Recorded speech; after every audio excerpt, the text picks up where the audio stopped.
I have a Thanksgiving story for you. Another one of my moments of having a vision of something happening and then being there, showing up to make it happen. I was invited to someone's house for Thanksgiving, and this person sent me a text, which I already had a feeling that I wouldn't be having Thanksgiving at their house. Even though they invited me, I just had this feeling.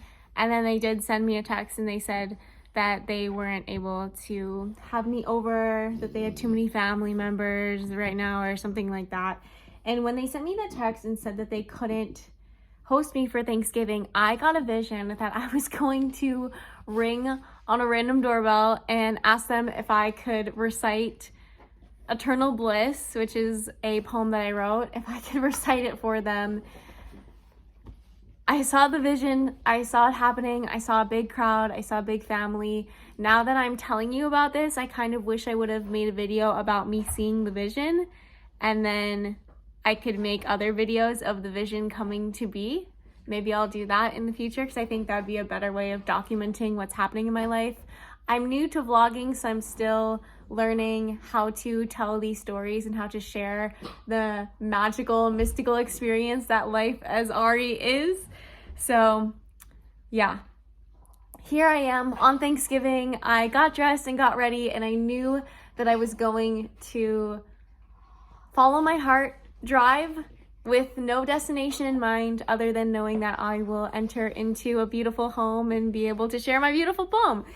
And I also didn't tell anyone about this. There were a few different people that asked me what my plans were for Thanksgiving, and I told them I was doing something creative that I don't want to talk about yet because I'd rather talk about it when it's done, which was a good move on my part because knowing me, I've watched this pattern where I tell people I'm going to do something. When it's something that's a little bit out of my comfort zone and I tell them about it, I tend to not follow through and not do it. I just get nervous and feel this pressure to do it because I told them I would. And so yeah, I didn't tell anyone about it, and let me tell you what I did. So I got ready and got into my car and I drove down a street I felt called and inspired to drive down, and I saw the house. As soon as I saw the house, I knew that that was the one that I was meant to arrive at and read my poem in. However, I was so nervous.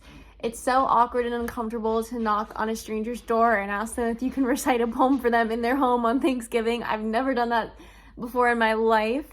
So I drove past the house, and as I was driving away, I did feel that that was the house that I was meant to go to. And even when I thought of going to different houses in the area, I felt like the house that I saw was the house I was meant to go to. So I turned my car around, ended up at that same house, parked my car.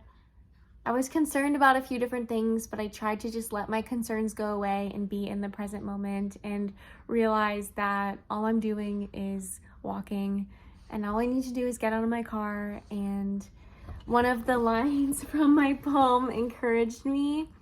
The ending of the poem, it ends with,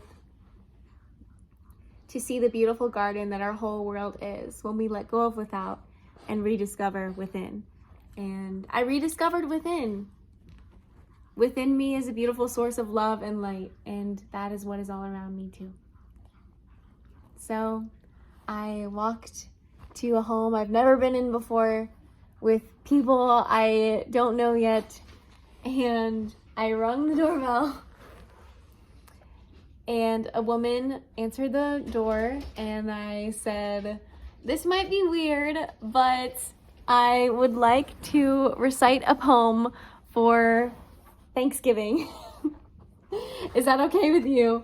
And she said, "I have to warn you, it's a very big crowd." And I said, "Okay, I'm ready."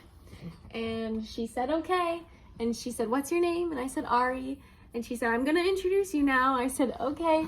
So we walked around the corner and she introduced me to a lot of people. There was probably like 20 people in the room, and I felt very welcome. I felt like it was a proper performance. Oh, okay. What are you trying to do, Berta? Okay. I felt like it was a proper performance. It felt really great, and how could you ever possibly resist your own potential for your experience of eternal bliss? I got to recite the whole poem, and I feel that the highlight of the night was this boy that was very curious about my writing, and he clapped at the end of the poem and said that it was the best poem he ever heard in his life, and I got so excited. And then he had a lot of questions for me about writing and about creating, and I honestly felt like he was the reason that I showed up at that house to inspire him to write. It felt like he was really inspired by seeing me perform and seeing that I was a writer, and he writes at school and his teacher tells him that he's really good at writing, so it was really cool to connect with him. And everyone else in the family was absolutely wonderful. They also offered me some of their Thanksgiving food, and so I had some Thanksgiving food at their house and pumpkin pie, and watched them play a cool game with cups and ping pong balls, and I didn't play. It looked too intense for me. I was choosing my piece. And then we watched a bunch of their family videos. So I watched a wedding video, a bunch of pictures from a Hawaii trip. They all are very artistic and they all sing, so there were some singing videos. It was super fun. It was really exciting that I can go to a stranger's house, knock on the door, and have a great meal and connect. And I see this beautiful future where all of us are united in that way, and we can all connect with each other and come into each other's homes and get to know one another. Having a big, large, beautiful family of beings that are full of love and light and joy is a very exciting future to me. So this Thanksgiving showed me that, and I am really excited to continue following my heart and to continue to share these stories here with you. So thank you for subscribing to my YouTube channel. Thank you for being part of the reality that I'm creating for myself, and I'm excited to see you in another video. I hope you liked this video. Share it with a friend to inspire your friends to follow their heart, to stay connected to the visions that they receive, and to believe in a world where we all live in harmony and love together. Shine on, Star Family.